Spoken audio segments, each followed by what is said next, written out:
வணக்கம் நண்பர்களே, வாழ்க வளமுடன். இப்போ வாழ்க்கையில் ரொம்ப பிரச்சனை, அசிங்கம், அவமானம், கவலை, வேதனை எல்லாமே நடக்குது அப்படின்னா, 8 12ஆம் பாவங்கள் ஆக்டிவேஷன் ஆனால் தான் அது மாதிரி விஷயங்கள்லாம் நடக்கும்.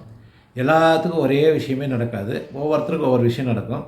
இதெல்லாம் எந்தெந்த பாவங்கள் எதை தொடர்பு கொண்டா ஒரு பிரச்சனை வருன்றதும், எந்த கிரகங்கள் எந்த 8 12 தொடர்பு கொண்டா பிரச்சனை வருன்றதும் ஒரு ஜாதக ஆய்வு மூலிமா நம்ம பார்க்கலாம். ஒரு பாவமோ, கிரகமோ கெட்டால் தான் ஒரு பிரச்சனை வரும். அது எப்போ நடக்கும்னா, தசா, புத்தி, அந்தரம், சூட்சமும் நடக்கும். தசைனா ரொம்ப வலிமையானது. தசைன்றது ரொம்ப நீண்ட காலம் இருக்குது தசை. ஒரு சில வருடங்கள் நடக்கிறது புத்தி. ஒரு சில மாதங்களில் நடக்கிறது அந்தரம். சில நாட்கள் நடக்கிறது சூட்சமம். அதுக்கப்புறம் இந்த கோச்சாரங்கள், கோள் கிரகங்கள் இப்போ நம்ம பிறக்கும்போது இந்த கிரகங்கள் இன்றைக்கி எப்படி போயிட்டு இருக்குதோ, அதை மாதத்துலேயோ, நாட்கள்லேயோ ஓட்டிருக்கும். அந்த காலத்தில் மட்டும்தான் அந்த பிரச்சனைகள்லாம் வரும். அது எந்த கிரகம், எந்த பாவம் அப்படின்னு பார்க்கணும். அது சார்ந்த பிரச்சனை தான் வரும் தவிர, எல்லா விஷயத்திலும் நமக்கு பிரச்சனை வராது. ஜோதிடத்தில் நம்ம முதல்ல இதெல்லாம் தெரிஞ்சுக்கலாம். எல்லா விஷயத்துக்கும் நம்ம 7 சனி, ஜென்ம சனி, அஷ்டம சனி இதெல்லாம் சனி மேலே எல்லாத்தையும் தூக்கி போடக்கூடாது. சனியெல்லாம் செய்யாது எந்த விஷயத்தையும். நமக்கு எந்த பாவம் கெட்டுக்குதோ, எந்த கிரகம் கெட்டுக்குதோ, இயற்கையாகவே நமக்கு அந்த பிரச்சனையை வருன்றது சூழல் நமக்கு கொடுத்துருச்சு. அது எப்போ வரும்ன்றது தசாபதி காத்துக்கிட்டே இருக்கும். அது எப்போ அந்த டைம் வருதோ அந்த டைமில் தான் அந்த சம்பவம்லாம் நடக்கும். எல்லா நேரத்துலையுமே நடந்துட்டு இருக்காது. அது அகம், புறம் அப்படின்ட்டு இருக்குது. அகம்னா நம்ம உடல் சார்ந்து மனம் சார்ந்த விஷயங்கள் அகம். புறம்னா பொருளாதாரம் சார்ந்த விஷயங்கள். இதில் எந்த பாவம் எந்த கிரகம் கெட்டால் அகம் புறம் பிரச்சனைகள் வரும்ன்றதை நம்ம இப்போ ஒரு வீடியோ மூலயமா உங்களுக்கு விளக்குறேன். நீங்கள் இதை பார்த்து தெரிஞ்சுக்கலாம். நன்றி நண்பர்களே, வாழ்க வளமுடன். இப்போ நம்ம ஜாதக ஆய்வுக்கு போகலாம். இப்போ வயசு எல்லாம் போட்டு, டேட் ஆஃப் பர்த் எல்லாம் போட்டு நம்ம பாவத்தொடர்புகள்னால் என்னென்னு நம்ம பார்க்கலாம் ஃபஸ்ட்டு. இதுக்கு முன்னாடி ஒரு வீடியோலேயே நம்ம கிரகங்கள்லாம் எப்படி பாவத்தொடர்புகள்லாம் இதெல்லாம் எப்படி வந்துச்சு நம்ம போட்டுக்கிறோம். ஜாதகம் கணிப்பது எப்படின்ட்டு அதை வேணால் போய் பாருங்கள். இப்போ இந்த லக்னத்தில் இந்த 9.47 டிகிரியில் உழுவுது சிம்மத்தில்னா இது 1வது பாவம். 9.38 டிகிரியில் இங்கே உழுவுது அப்படின்னா இது 2ஆம் பாவம். 10.55 டிகிரியில் உழுவுதுன்னா இது 3ஆம் பாவம். இந்த ராசியில் விருச்சகத்தில் 11.31 டிகிரியில் உழுவுதுன்னா இது 4ஆம் பாவம். இது எந்த ஊரில் பிறந்தாங்க, இந்த time, date of birth, birth place, latitude லாங்கிடியூட்லாம் போட்டோம்னா இது வந்துடும். நம்ம இப்போ இது எப்படி போட்டோன்றதை நீங்கள் அது பழைய வீடியோவில் பாருங்கள். இப்போ 1ஆம் பாவன்றது தான் இதுதான் ஃபஸ்ட்டு. இதுதான் நம்ம உயிர். இது 12 பாவமும் பார்த்திங்கன்னா நமக்கு நம்ம உடல் ஒவ்வொரு தலை முதல் பாதம் வரை அப்படின்றது தான் இது நம்ம உடல் உறுப்புகள் எல்லாத்தையுமே இயக்கிறது. இது 12 பாவங்கள். இங்கே நடக்கிறது சூரியன்லேருந்து இங்கே கேது வரைக்கும் நடக்கிறது தசாபுத்திகள். ஒவ்வொரு கிரகமும் எப்படி இயங்குது அப்படின்றது காலசூழலுக்கு ஏற்ற மாதிரி அது ஓடிக்கிட்டே இருக்கும். இது அந்த சம்பவம்லாம் எப்போ நடக்குன்றது தசாபுத்தி. இது நம்ம பிறவியிலே நம்ம வாங்கிட்டு வந்த வரம். இதுதான் 12 பாவமும் நம்மளை இயங்கிக்கிட்டே இருக்கும். இது எப்போ நடக்கணுன்றது தசாபுத்தி தான் தீர்மானம் செய்யும். லக்னத்தை பற்றி பார்க்கலாம். இந்த லக்னத்தில் யாருக்கு இந்த மாதிரி 8 12 அப்படின்னு தொடர்பு இருக்குதோ அவங்கெல்லாம் பார்த்திங்கன்னா எப்பயுமே அவங்க உடல் உறுப்பில் பார்த்திங்கன்னா அது மூளையை குறிக்கும். தலை சார்ந்த தலைவலி வர்றது, தலை சார்ந்த பிரச்சனைகள்லாம் கொடுக்கும். ஆரோக்கியம் சார்ந்த பிரச்சனைகள்லாம் கொடுத்துக்கிட்டே இருக்கும். டென்ஷன் எப்பயுமே வரும். இந்த 1ஆம் பாவம் இங்கே 4 6 இதெல்லாம் இல்லாமல் வெறும் 8 12 மட்டும் இருந்துச்சு அப்படின்னா இவங்களுக்கெல்லாம் தற்கொலை எண்ணம்லாம் வந்துக்கிட்டே இருக்கும்.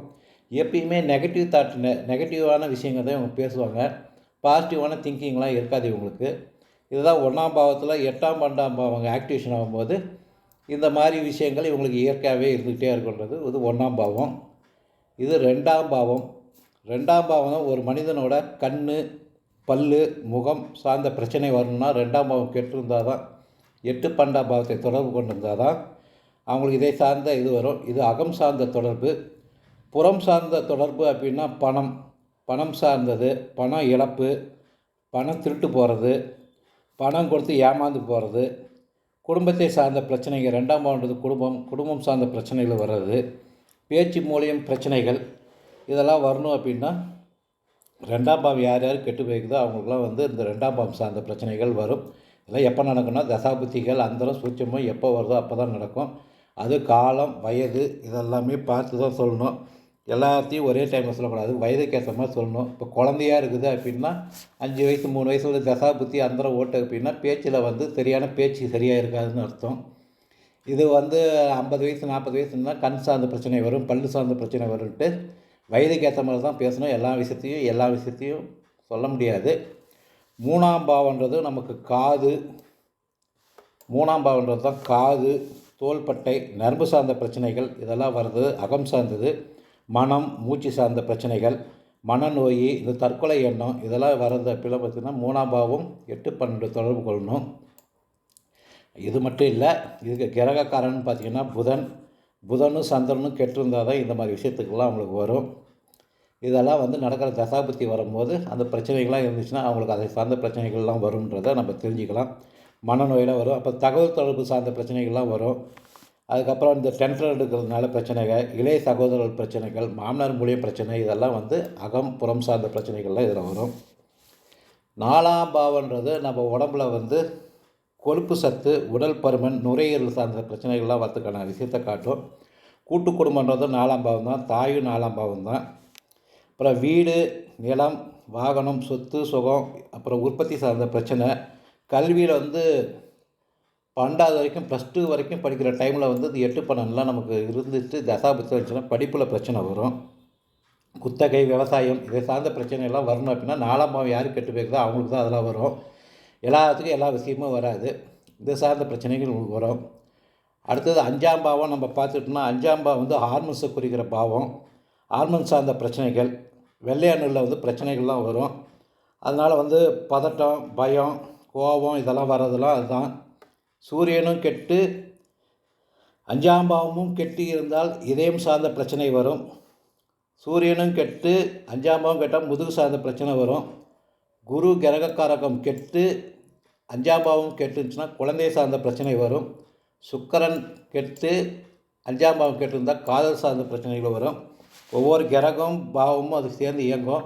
அதுக்கப்புறம் பொருளாதாரம் சார்ந்த விஷயத்தில் அப்படின்னு நம்ம எடுத்துக்கிட்டோம்னா ஷேர் மார்க்கெட்டில், ஜோதிடம், புரோக்கரு, கமிஷனு, கலைத்துறை சார்ந்த பிரச்சனைகள், அரசியல் இதெல்லாம் பிரச்சனை வரவங்க யாருன்னா 5ஆம் பாவத்தில் வந்து இது மாதிரி இருக்கிறவங்களுக்கு அந்த கிரகக்காரங்களும் பாவக்காரங்களும் சேர்ந்து கெட்டிருந்தால் தான் அதெல்லாம் நடக்கும்.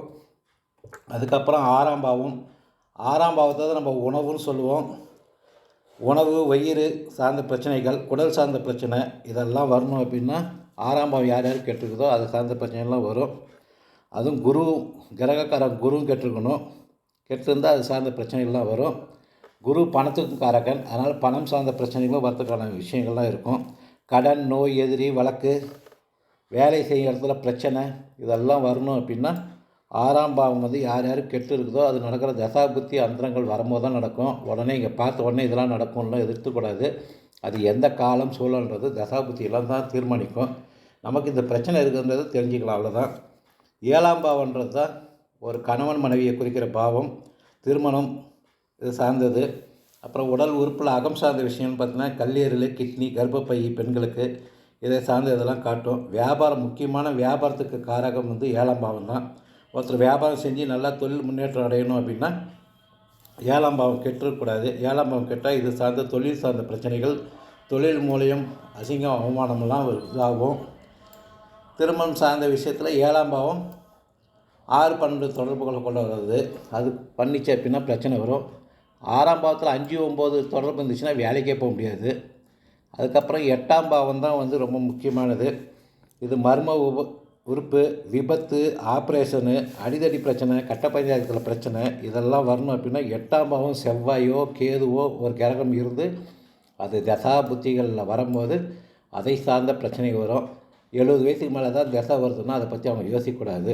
சின்ன வயசுலேயே முடிஞ்சு போனாலும் அதை பற்றி யோசிக்கக்கூடாது. இதெல்லாம் தசாபுத்திகள் எப்போ வருதோ அப்போ தான் நடக்கும். எல்லாமே உடனே இந்த சம்பவம் தான் நடக்கணும்லாம் நினைக்கக்கூடாது. வேறு சம்பவங்கள் மாறி மாறி நடந்துகிட்ருக்கும். 9ஆம் பாவம் வந்து பார்த்திங்கன்னா மூல நோய் வருது, தந்தை சார்ந்தது, பூர்வீக சொத்து சார்ந்த பிரச்சனைகள், வெளிநாட்டில் வேலைக்கு போக முடியாமல் இருக்கிறது பிரச்சனை, ஆராய்ச்சி இதெல்லாம் செய்யணுன்னா கூட பிரச்சனை வரும். தெய்வ அனுகிரகம் கிடைக்காது 9ஆம் பாவத்தில் கெட்டு இருந்துச்சுன்னா. அப்புறம் கள்ளக்காதல் சார்ந்த பிரச்சனை, 2ஆம் திருமணம் பண்ண முடியுமானா பண்ண முடியாது. உயர்கல்வி படிக்கும்போது 8, 12 ஆக்டிவேஷன் இருக்கிறவங்களுக்கு உயர்கல்வியில் பெரிய அளவுக்கு முன்னேற முடியாது. அந்த டைமில் தசாபுத்திகளையும் பார்க்கணும் நம்ம. இப்படி தான் ஒவ்வொரு கிரகங்களும் பாவங்களும் இயங்கிக்கிட்டே இருக்கும். 10ஆம் பாவன்றது தான் தொழிலில் ஒருத்தர் நல்ல அந்தஸ்துக்கு வரணும், முன்னேறணும் அப்படின்னா அங்கே 8, 12 ஆக்டிவேஷன் ஆகக்கூடாது. 10ஆம் பாவம் தான் தொழில், ஒரு கௌரவம். ஒரு இடத்துல நம்ம வேலை செய்கிறோன்னா அந்த இடத்துல நம்ம வந்து ஒரு பெரிய போஸ்டிங் போகணும் அப்படின்னா 10ஆம் பாவம் நல்லா இருக்கணும். அதுக்கப்புறம் நடக்கிற தசாபுத்தியில் 7, 11 ஆக்டிவேஷன் ஆகிடுச்சுன்னா ஒன்றும் பிரச்சனை இல்லை. வேறு இப்போ கிரகங்கள்லாம் ஆக்டிவேஷன் ஆகும்போது கொஞ்சம் பிரச்சனை வரும். இது எல்லாமே பிரச்சனைகள் 3, 7, 11 ஒரு தசையில் இருந்துச்சுன்னா இந்த பாவங்கள்லாம் இயங்காது. தசை தான் வந்து ஸ்ட்ராங்காக இயங்கிட்டுருக்கும். அதுக்கப்புறம் பார்த்திங்கன்னா 10ஆம் பாவத்தில் மாமியார் சார்ந்த பிரச்சனைகள், தொடையில் பிரச்சனை, வேலை தொழில் இது சார்ந்த பிரச்சனைலாம் வரும். 11ஆம் பாவம் தான் விட்டமின் சார்ந்த பிரச்சனைகள், காலில் மூட்டு வலி வர்றது. இதே சனியெல்லாம் கெட்டு போயிடுச்சு அப்படின்னா மூட்டு வலி, கால் வலி, விட்டமின் குறைபாடுனால வர பிரச்சனைகள், நண்பர்கள் மூலம் பிரச்சனை, மருமகள் இதை சார்ந்த பிரச்சனைலாம் வரணும். 11ஆம் பாவம் கெட்டுருக்கிறவங்களுக்கு தான் அது வரும். 12ஆம் பாவன்றது தூக்கத்தை குறிக்கிறது. தூக்கம், கால் பாதம், கட்டில் தூக்கம் கிடைக்கிறது ரகசியம். இந்த 2வது தொழில் செஞ்சு நல்லா இருக்கணும் அப்படின்னா 12ஆம் பாவம்லாம் நல்லா இருக்கணும். பினாமி சொத்து, இந்த ரைடு வர்றது, சொத்து கையை விட்டு போகிறது, இதெல்லாமே வந்து இந்த 12ஆம் பாவம் கெட்டுக்கிறவங்களுக்கு தான் அதெல்லாம் நடக்கும். இதெல்லாம் நல்லா இருந்துச்சுன்னா அந்த பாவங்கள் அதை சார்ந்த விஷயத்தை நம்மளை செய்ய வைக்கும். அதெல்லாம் எப்பப்போ நடக்கணும், அதாவது நடக்கிற தசாபுத்தியை நம்ம மெயினாக பார்க்கணும். ஒவ்வொரு தசையும் எப்படி வேலை செஞ்சுட்டு இருக்குது. இப்போ புதன் தசை அப்படின்னா அதுக்கு முன்னாடி என்ன தசை? சனி தசைனா சனிக்கான விஷயத்த செய்யும். கால் சம்மந்தப்பட்டது. குருன்னா உயிர் சார்ந்த விஷயங்களை செய்யும். ஒவ்வொரு கிரகங்களும் ஒரு மாதிரி செஞ்சுக்கிட்டே இருக்கும். சனி வந்து கண், எலும்பு, கால்சியம் சார்ந்த பிராபலங்கள், அப்புறம் வந்து எலும்பு, இதெல்லாமே வந்து சூரியனோட காரங்கள். சந்திரனா ரத்தத்துக்கு சம்மந்தப்பட்ட பிரச்சனைகள்லாம் வர்றதுக்கு சந்திரன் தான் மெயின் காரகம். செவ்வாயின்றது உடன்பிறப்புகள், ரத்தத்தில் வந்து மஜ்ஜை, எலும்புக்கு மேலே இருக்கிற மஜ்ஜையில் வந்து ஏதாவது பிரச்சனை வருமா. அது பார்த்திங்கன்னா சந்திரன்லாம் கெட்டு போச்சுன்னா எலும்புக்கு தோலமாக இருப்பாங்க, இல்லாட்டினா உடம்பு பெருசாகி போயிடும். அதுக்கப்புறம் பார்த்திங்கன்னா புதன் வந்து நரம்பு சார்ந்த ப்ராப்ளங்கள், மனம் சார்ந்த பிரச்சனைகள்லாம் வரும்னா புதன் கெட்டு இருக்கணும்.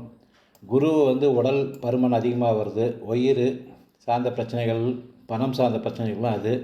சுக்கிரன்லாம் கெட்டு போச்சு அப்படின்னா சுகர் வர்றது, இது சார்ந்த பிரச்சனைகள், இடுப்பு சார்ந்த பிரச்சனைகள், பெண்கள் சார்ந்த பிரச்சனைகள், இதெல்லாம் வந்து சுக்கிரன்.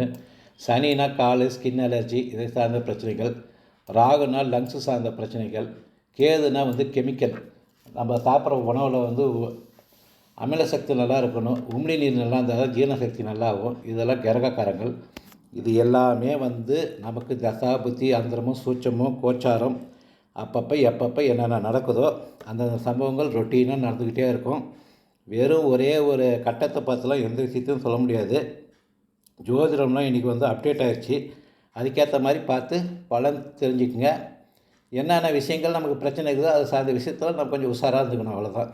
வேறு ஒன்றும் இல்லை நண்பர்களே.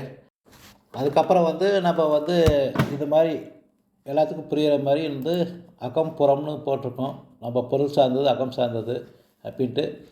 அகம் சார்ந்ததுனால் வந்து கல்வி, மனமகிழ்ச்சி, ஆரோக்கியம், மன வாழ்க்கை, பொதுஜன தொடர்பு, ரசனை, தர்ம சிந்தனை, சுப செலவு போன்றது அகம் சார்ந்த விஷயங்கள். புறம் சார்ந்ததுன்னா பொருளாதாரம், தொழிலுக்கு சொத்து சேர்க்கை, முதலீடு, பொறுப்புணர்வு, அந்தஸ்து, மனக்கட்டுப்பாடு போன்ற அறிவுபூர்வமான பொருள் சார்ந்த விஷயங்களை கிரகங்கள் பலங்கள்.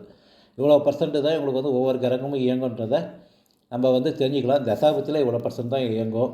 இப்போ செவ்வாய் தசை வந்துச்சுன்னா அப்படின்னா உடல் ஆரோக்கியம்லாம் நல்லாயிருக்கும். ராகு வந்துச்சு, ராகு புத்தி, கேது புத்தியெல்லாம் வரும்போது உடல் ஆரோக்கியம் நல்லாயிருக்கும்னு தெரிஞ்சுக்கலாம். சூரியன்லாம் நல்லா இருக்கும்போது, புதன் தசையோ குரு தசையோ சுக்கர தசையோ சனி தசையோ நடக்கும்போது பொருளாதாரம் நல்லா வளர்ச்சி இருக்குதுன்னு நினச்சிக்கலாம். கேது தசை வந்துச்சுன்னா பொருளாதாரம் டவுன் ஆகி போயிடும், அவ்வளோதான். அதே மாதிரி இப்போ பார்த்திங்கன்னா பாவக்காரங்கள், பாவம் வந்து ஹெல்த்தில் வந்து நான் சொன்னேன் இல்லையா, 1ஆம் பாவத்துலேருந்து 12ஆம் பாவம் வரைக்கும் அது எவ்வளோ பர்சன்டேஜ் வந்து ஆரோக்கியம் நம்ம ஹெல்த்தில் எந்த அளவுக்கு இருக்குது அப்படின்ட்டு உடல் சார்ந்தது. இது அந்த பாவம் மூலிமா நமக்கு வந்து பொருளாதாரம் வருமா போகுமா, பிரச்சனையை கொடுக்குமான்றது இது பொருளாதாரம் சார்ந்த விஷயங்கள். இது ரெண்டையும் நம்ம வந்து மேட்ச் பண்ணி பார்த்துட்டாவே ஓரளவுக்கு உங்களுக்கெல்லாம் வந்து நான் பிடிஎஃப் அனுப்பிச்சி விடுவேன், நீங்கள் பார்த்து தெரிஞ்சுக்கலாம். நன்றி நண்பர்களே, வாழ்க வளமுடன்.